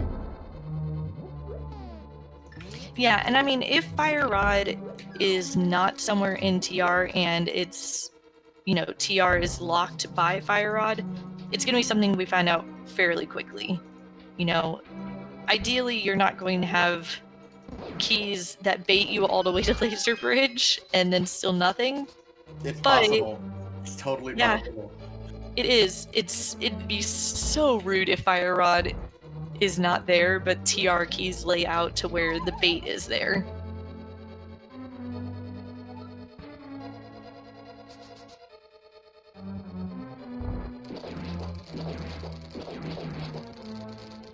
So both CJ and Malmo are going the deeper dive. Renderer has already full cleared it, except for that big treasure chest. He did not have the hammer at that point in time, so that's really the only thing of interest that we're watching on their screens. Meanwhile, Kasten is about to enter his Turtle Rock. Has all 3 pendants, not worried about it one iota.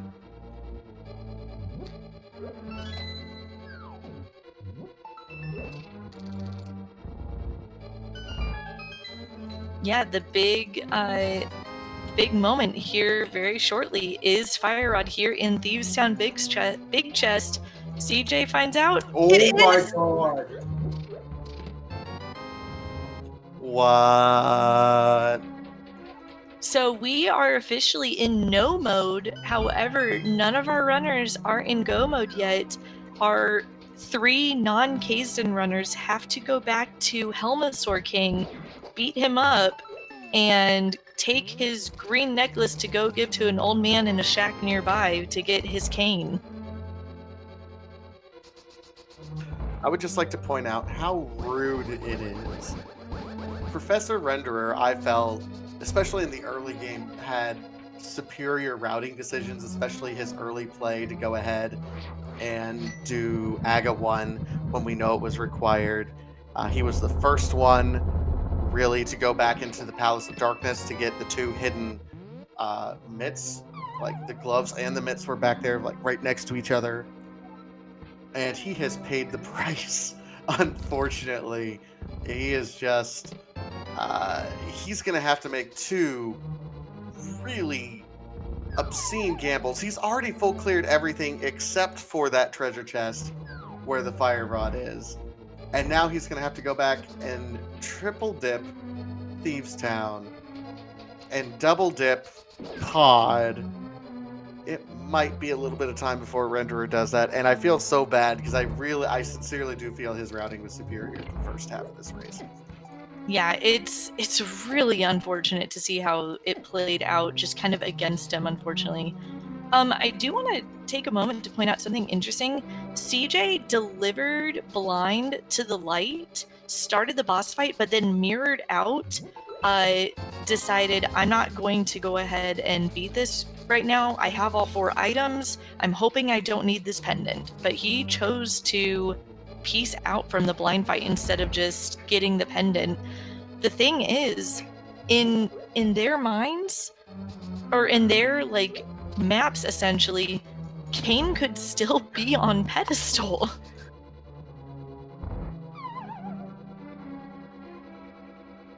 Yeah, I mean it's a gamble, but I think it's a gamble that you take when you feel like you're behind in a group race of this setting. I think like all of our runners at this point in time, except for maybe Kaston. Kaston is probably feeling pretty confident, knowing what he knows. But all of our other runners have to feel behind at some point. And when you feel behind, you start doing things that are, I'm not going to say risky, but are smart gambles. You're trying to do what you can to save some time because you know you've wasted time at some point. So doing that particular one, saying I'm gambling that it's not a pedestal at this point in time. It's a smart gamble, honestly. Yeah, and we know that it's the right play. You know, in the grand scheme of things, we know it's the right play. Unfortunately, getting that fire rod, though, it is going to kind of bait CJ into Skull Woods, and it already has baited Malmo as they're in the Mothula fight.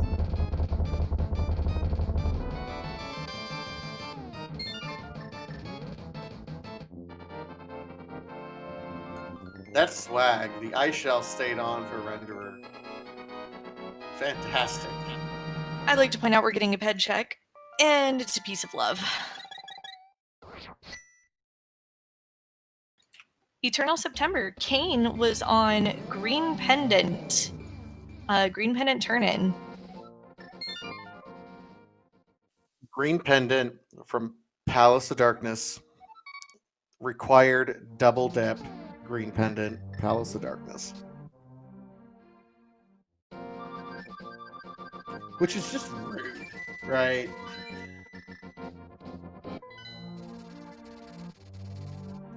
Now, blink and you miss it. There must have been an item in that first chest of Turtle Rock because Kazdan is already long gone out of there. Has done Basement of Hera, is now making his way to do Smith Chain. I honestly, I saw him enter Turtle Rock, and then I didn't even notice he had left until I looked over and he's in Hera all of a sudden. All right, FF11H is saying it was the big key, which is a good sign for him. That's exactly what you necessarily want to see, because if it's fire rod locked, you want to know earlier. That was actually really great for Kasten, because he knows it's only one of a couple places at this point in time. He'll have to check Skullwoods. He's doing his Smith's Chain right now, but there's not a lot of other places that Kasten will necessarily have to check. No, I imagine it won't be very long before he does go in. He, I believe, skipped Left Side Swamp, but he would have the knowledge that it is map compass, I believe. So I don't think it'll be very long before we see him going into Back of Thieves Town or Skullwoods after maybe doing this purple chest.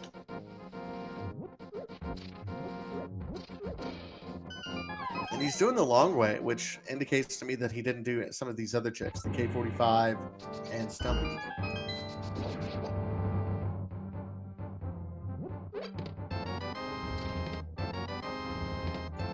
Yeah, it seems that way, or he may be wanting to come and check the dig spot here. Oh, sure. Yep.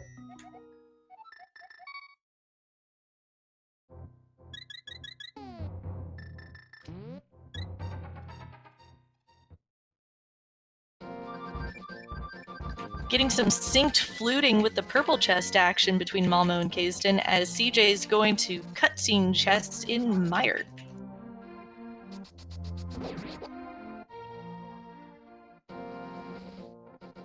The question becomes for CJ, Professor Renderer, and Malmo, when do you go back and dive Pendant Pod?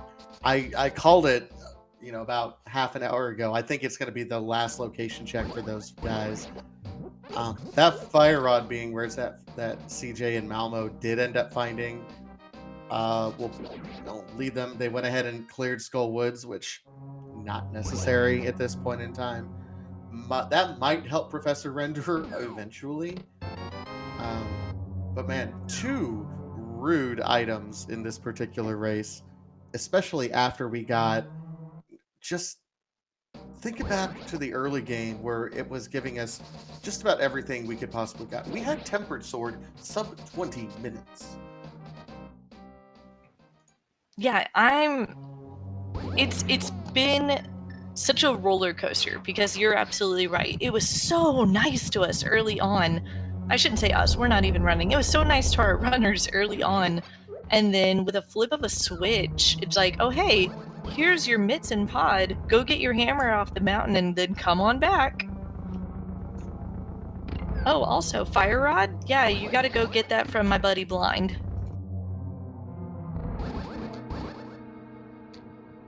So Pendant Thieves Town did end up being required for the fire rod. Pendant Pod was required to full clear, and a full clear required double dip Pendant Dungeon, which I think I just threw up in my mouth a little bit saying that out loud. It's rude. It's so rude. It is rude. It's rude, but man, I think we'll have to ask Kazin if we can get him in here for an interview about why go back to Pen and Pod when there were so many things open, because none of the other runners did, and I don't blame them for not. It's so intriguing. It wasn't the logical play, but it was the right play. And you know what? In large group races, in particular, making the strategic gamble like that is how you win large group races.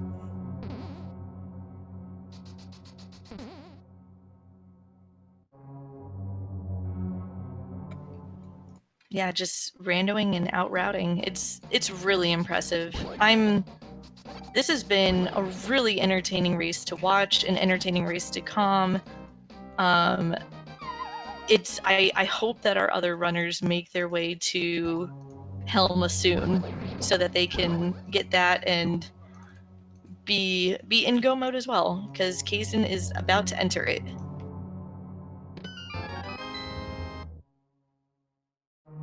Yep, he enters go mode and says, Sorry, Blind. I'm abandoning you. Peace out. Bye.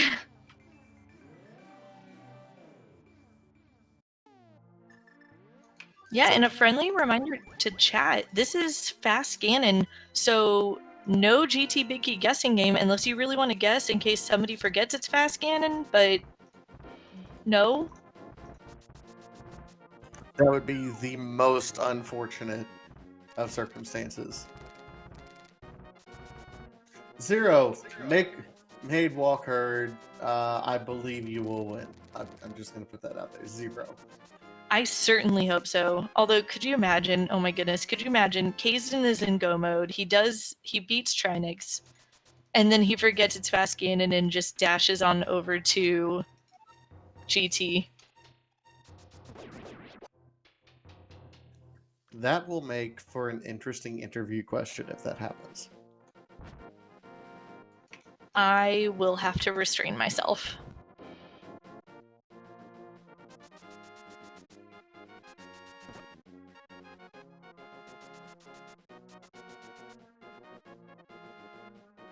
All right, so Kasten about to re-enter Turtle Rock. We'll be moving quite quickly.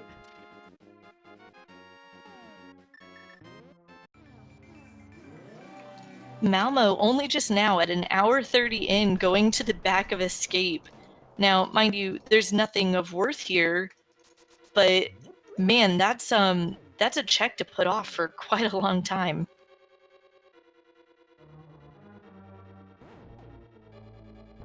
Yeah, I don't know if I would have the guts to do it, but I mean, it's if you intentionally dodge a location because you're making a strategic gamble, it pays to stick with that gamble as long as you can. This is true. And Malmo, fluting to 5, making his way to Pendant Helmasaur, gonna get his green pendant, gonna go to Sahasrara, get his cane, and enter Go mode as well.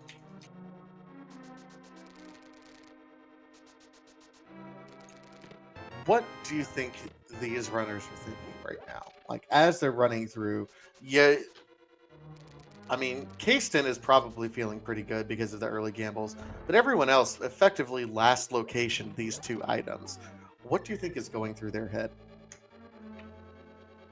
I imagine at this point it's probably something along the lines of, why isn't this at least a ped seed?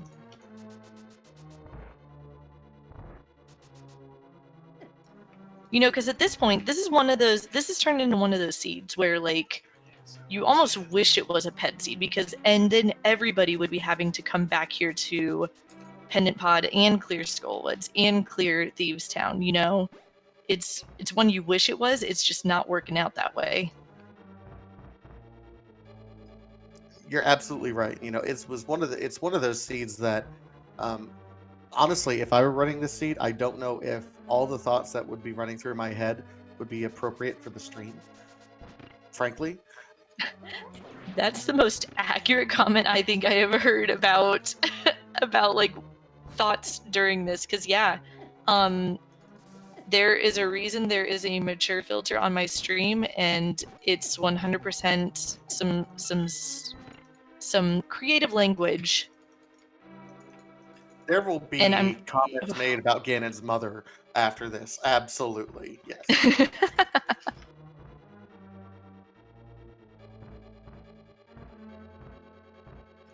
it's making me really, really grateful that I am on this side of the seed and the restream and not on the other side. Oh, absolutely. This is, and it was so fun early when we had so many items. It's amazing how quickly the randomizer can turn on you, but that's what makes this fun, right? Because we never know exactly what's going to happen. And kudos to these runners for sticking it out. All of these runners who are on restream, you can feel the frustration and you can kind of see it in their movements every now and then that they're not running at what I would call 100% based on what they were running earlier, but you know they're sticking it out and they're going through it, and despite all this frustration, they know probably everyone else last location to a lot of these spots too, unless you're a madman like Easton.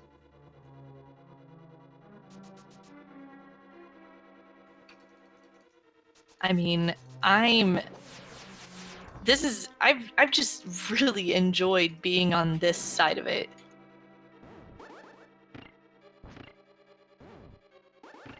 Like, I am more than happy with the race that's been put on. I mean, really, truly, between our other three runners, we have a fairly synced up, Helmasaur fight here. They're going to be getting their cane around the same time. We're going to have a real race between CJ, Renderer, and Malmo on our hands. Well, Renderer still has to go back down and find his fire rod. So... Oh, this is true. I didn't realize he hadn't gone back yet. I don't blame him for not going back at all because, yeah, that's icky. Nobody wants to triple dip Thieves Town. M4A 2000 with the statistics, 40-minute difference between cane pickups between K10 and then CJ and Malmo. Wow.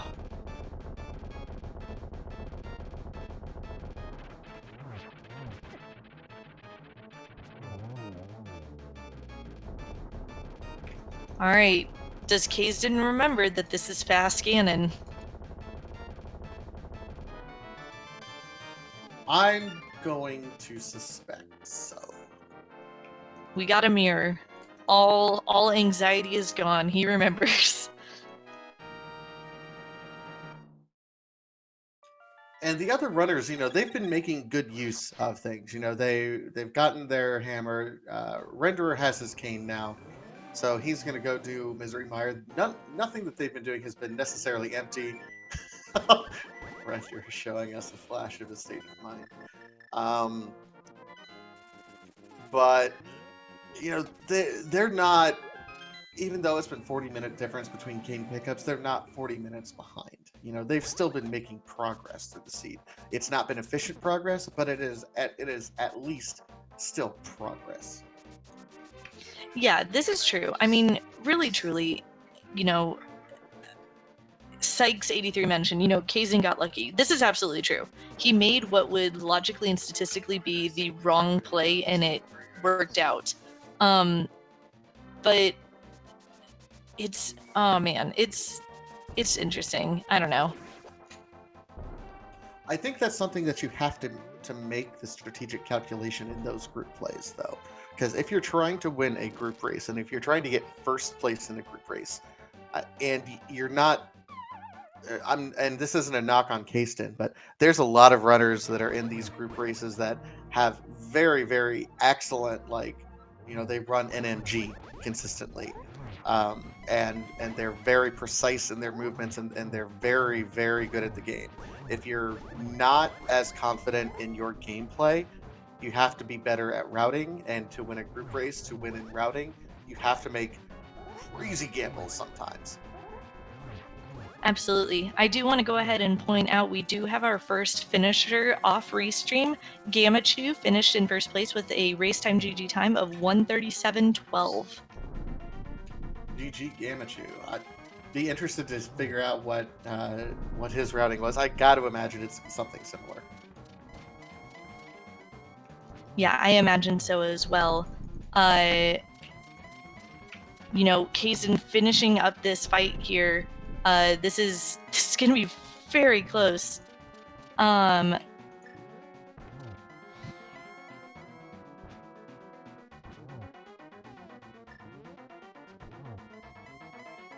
Leave one more? Two more? Yep, there's the last one. Now he's just got to cross the most dangerous 1x3 bridge in all of Hyrule. No falling. I've seen it happen, which is why I preface that by saying it's the most dangerous 1x3 bridge ever. And tying at 1:37.59, Kaysden and Sheer both finished with the exact same time. What? So GG's to Kaysden first on Restream. technically third overall because Sheer just got done. It must have been a fraction of a second beforehand. GG's, Kasten. And I'm hoping Kasten, yeah, it does look like he's ready to come in here for an interview. Just a fantastic run.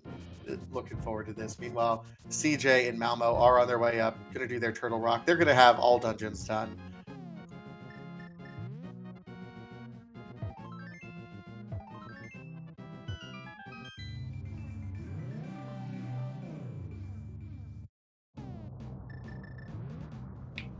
Yep, CJ on his way into Turtle Rock, Malmo as well. Renderer going through Myers still has to get to Thieves Town Big Chest. We are joined in the booth by Kasten, first place on Restream. GG. GG. All right, That was you a fun madman. seed. All right, we have to talk a little bit. It was the right play. It wasn't the statistical smart play. But that going back to double dip pod for that green pendant, what prompted you to do that? In my head, it was a crystal. And then the pendant fell, and I was like, oh, yeah, that's a pendant. Well, at least it's green. I'll go turn that in. I got the red cane, and it's like, well, I guess that was a good play.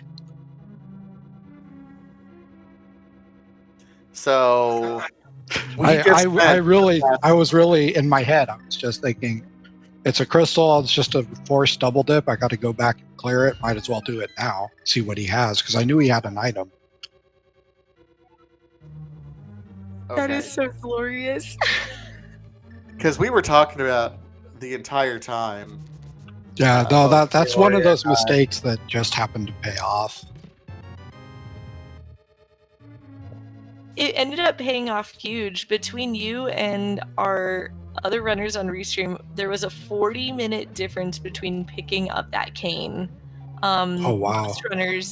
Most of our runners ended up finding or going back to Thieves Town and getting the fire rod before going and doing Helma. In fact, Helma was the last location for most of them.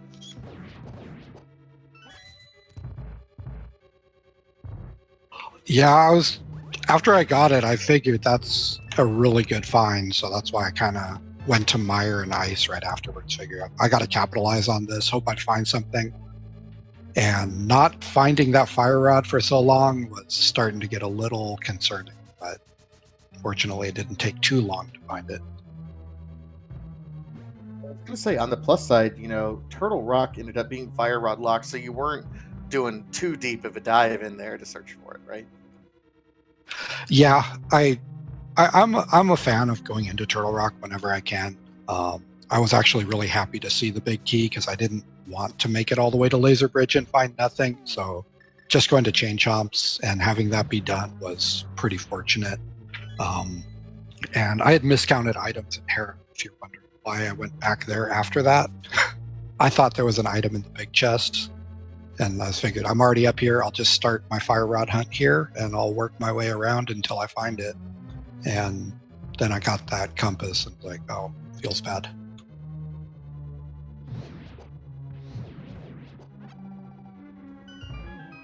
I mean, I'm still just kind of reeling from, the accidental the accidental pod double dip. It's just funny. Another thing that was kind of mentioned, was there a couple of moments where you had forgotten that Aga happened? No, I was just trying as hard as I could to avoid him. And I probably could have used the portal a couple times, like going to Ganon. I guess I should have done that. But yeah, I just forgot about the portal. Okay, that's kind of more what I was referring to because, with between Big Bomb and, getting both to of those. Ganon. But I mean, you did get to show some swag bomb duping, so it's not all lost. Yeah, I'm just glad the bomb didn't blow up and disappear after reappearing, which I've had happen many times, but fortunately it worked out.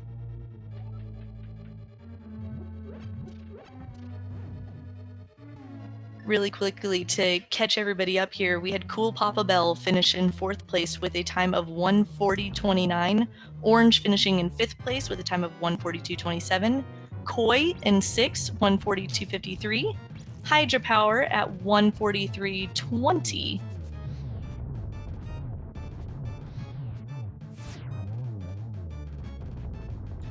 Fantastic run. This was one of those seeds. Tell me a little bit about the early game and some of the decisions that you made, because this seed was throwing everything at you early except for anything that we needed to get to the dark room. Yeah, it threw me off a good bit not having a glove. I like when I did eventually get to the dark world, my first instinct was, well, I'll go to Catfish. I have Zora money now. Oh wait, there's a rock in the way, and I still don't have a glove. And it was just a little mind-bending not having that glove for so long, because you usually have at least one.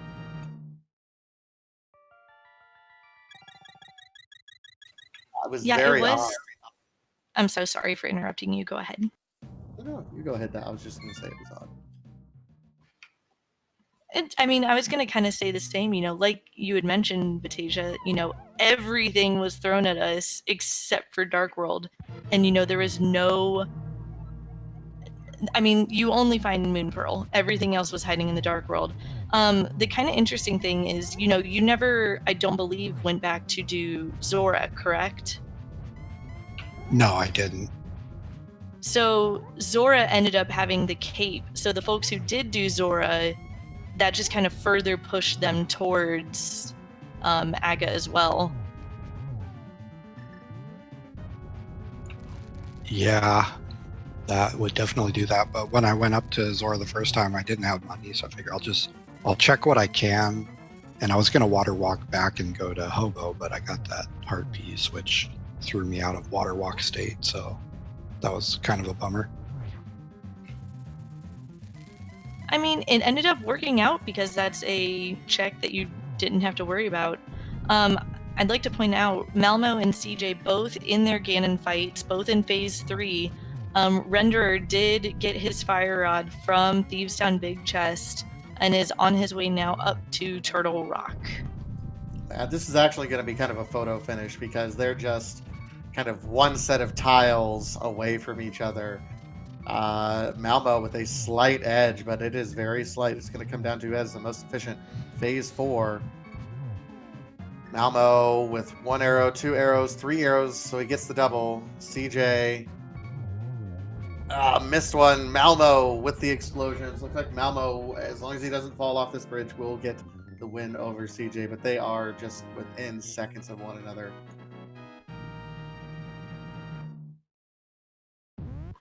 Let's see, to catch up again, we had Tennis Dude finish at 1:44.24 in 8th place. Malmo finishing at 1:46.32 in 9th. CJ at 1:46.47. GG's to both of our runners. Let's see if we can get them in here.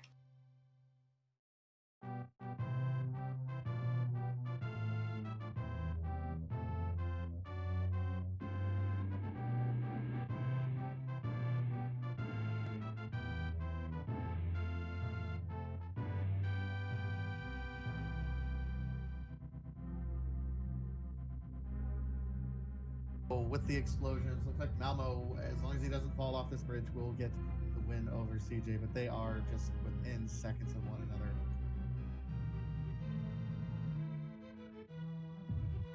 Let's see, to catch up again, we had Tennis Dude finish at 1:44.24 in...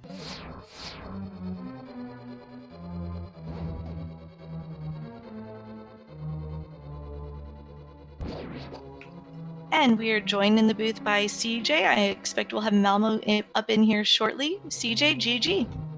Thank you. And Malmo as well, GG. G. So this... Last locate go ahead, pod CJ. Twice in one seed.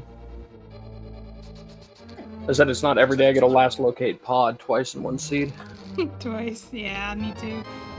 Yeah, double. I mean, that's not really true. Acquired pod pendant. I mean, how rude can we get, right? I didn't feel bad about that at all. I mean, that was set up to last location pod. Like, if you didn't last location pod, you were clown routing. Or apparently you thought it was a crystal in your brain and totally didn't pay attention that it was a pendant. I should try that. Yeah, it worked out.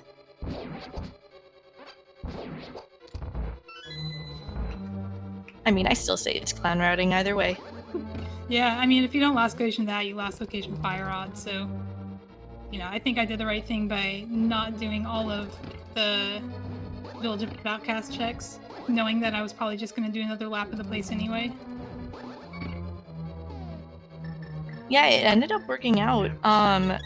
You know, something we had talked with Kazan about was this seed threw everything at you early on except for Dark World. Yeah. You know, what was going through y'all's heads? Like, just having, you know, what really seemed like everything for a while. I mean, I'm not going to die on restream. That's nice. This is always good. Although You know, I was at 2 hearts for Ganon, so that's fun. I tend to get sloppy after bad seeds.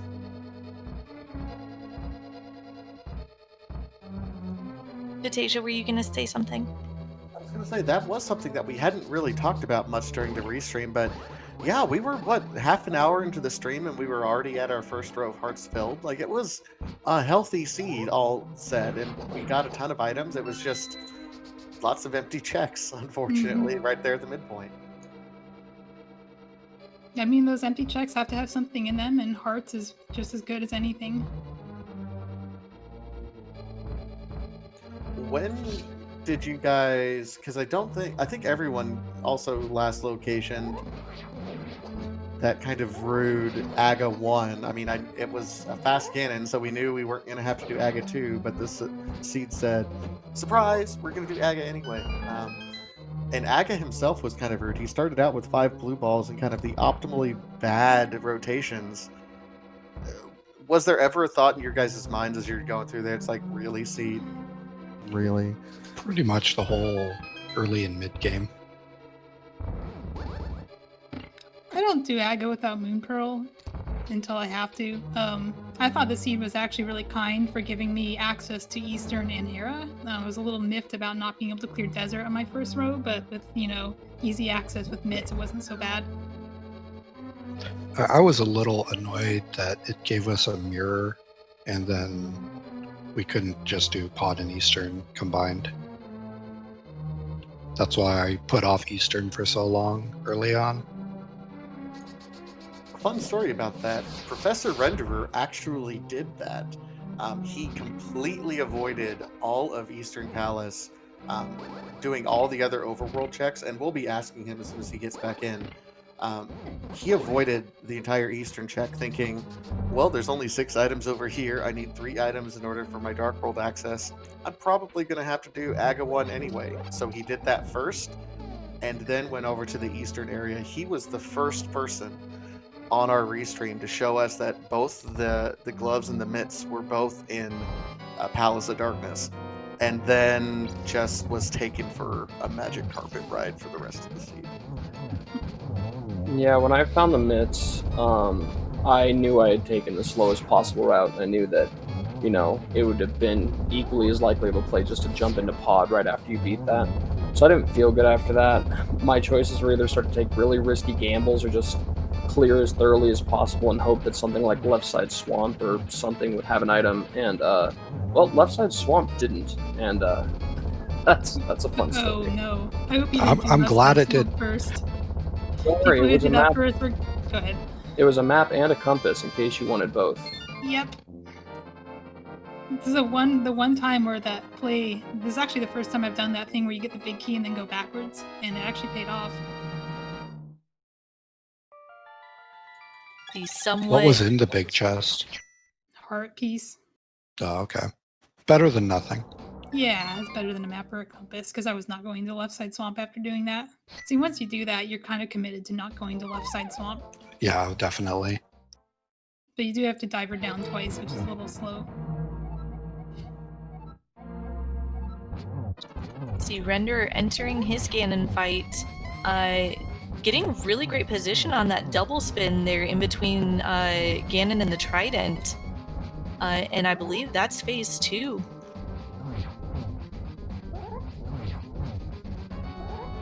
Absolutely. Renderer, one of the folks who've been in the community for quite a long time. Really interested to see his perspective on this seed. At the same time, I mean, you guys ran awesome races as well. Didn't it was a little bit rough last locationing when we had where the gloves were, and then that Keen of Samaria. Any kind of other thoughts as you're scanning your brains going through this seed? Because it was incredibly fun to watch from our perspective, but I'm more curious how you guys were feeling as you were going through it. Sad it wasn't overall glitches. I don't know. Bad. I was feeling really bad. I skipped a bunch of slow checks, and the longer it went looking for the fire rod, the worse I was feeling. I skipped cutscene chest, I skipped left side swamp and the big chest. A couple other things I think I skipped. I mean, that sounds fun. If you want to know what was in those checks, I can tell you. We are joined by Professor Renderer GG. Lesson learned. Apparently, okay. Look, first of all, I didn't roll this. I swear to God, I didn't roll this. Legit, I did not roll this. Has anyone accused you of rolling it? Well, I mean, I've known to roll awful seeds as of late, but yeah. Okay, so first thing that's kind of started to feel like, oh, what the heck? Hello, where's my thing? Oh, there. So first thing that went wrong. Apparently, I should have went for not the Dark Death Mountain when I had a chance to. Second thing that went wrong. Probably should have took that hammer all the way over to Helma because funny Sashrella had Samaria, and then I shouldn't have triple dipped that entire Thieves Town, and this was a train wreck. If it wasn't obvious right now. Would you believe me if I told you that you were actually the first one to do Aga 1 and kind of clear that bottleneck? Because everyone else went to Eastern first, and it felt like you made the strategic gamble. I need 3 items anyway. They're probably not all going to be there, so you just went to Aga. I had a feeling it was going to be. I had this feeling that Aga was the answer, because how I did it was, you saw this. What happened was I elected to go and do Aga, then take whatever I got and head straight over to the Sashra's hut, get the Moon Pearl, and then I left my mirror portal alone, and what happened and what ended up being what the case was, well, hey, I found 2 clubs in pod, and I can take that directly over to after clearing out the Eastern, of course, take that, and hey, it worked out. But then the rest happened, so I don't know.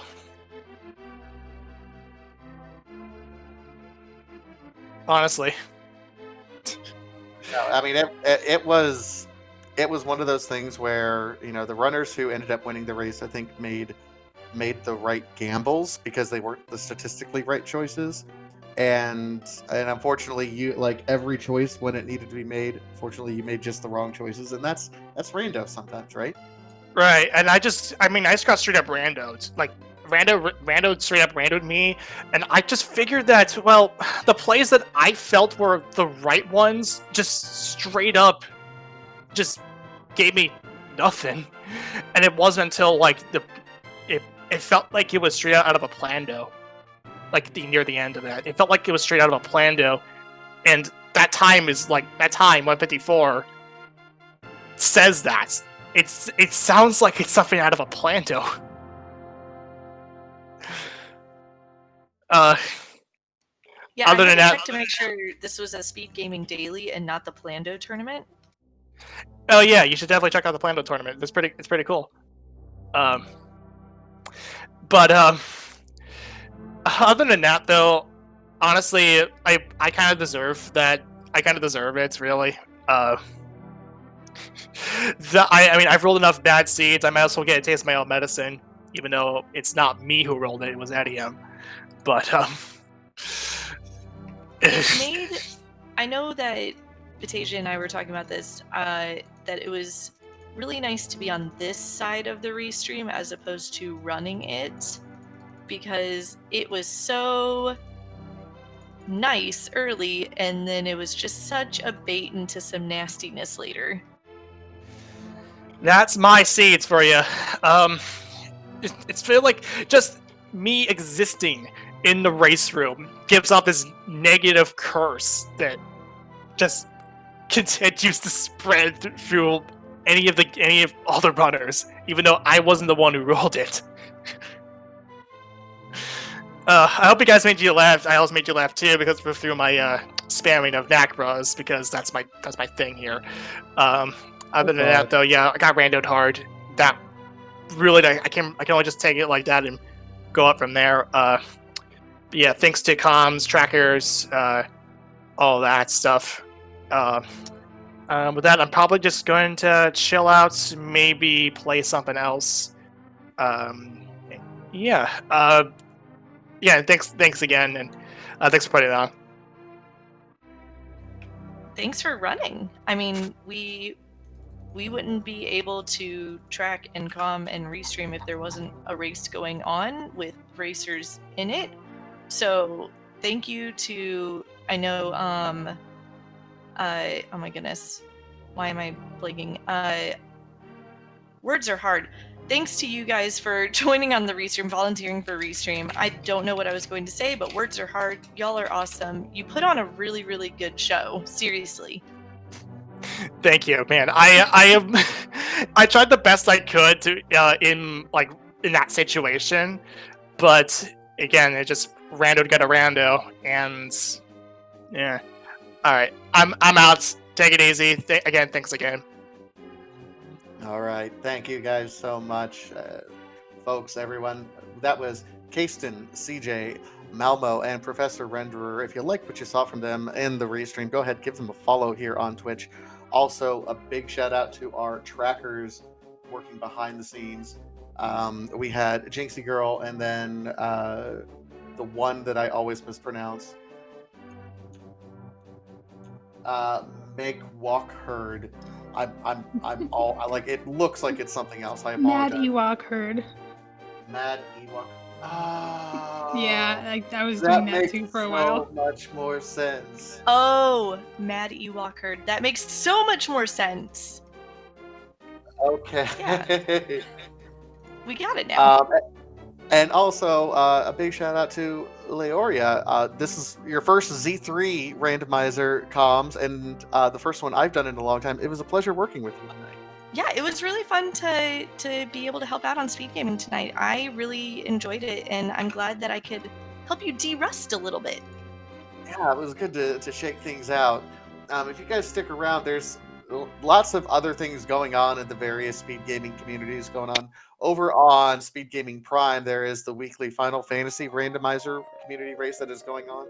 Also, just starting up over on Speed Gaming 3, there is the Zelda 1 and Metroid 1 randomizer that also looks like it just started. Looks like also on Speed Gaming 2, there's a mid-race for the, there's a Lockout Bingo race that's going on over on that channel as well. So stay tuned. We'll probably send you over in one of those directions. Otherwise, make sure you're following Speed Gaming 1 through 6 for all of your speed gaming needs. Other than that, we'll see you guys at the next race. Have a great rest of your night.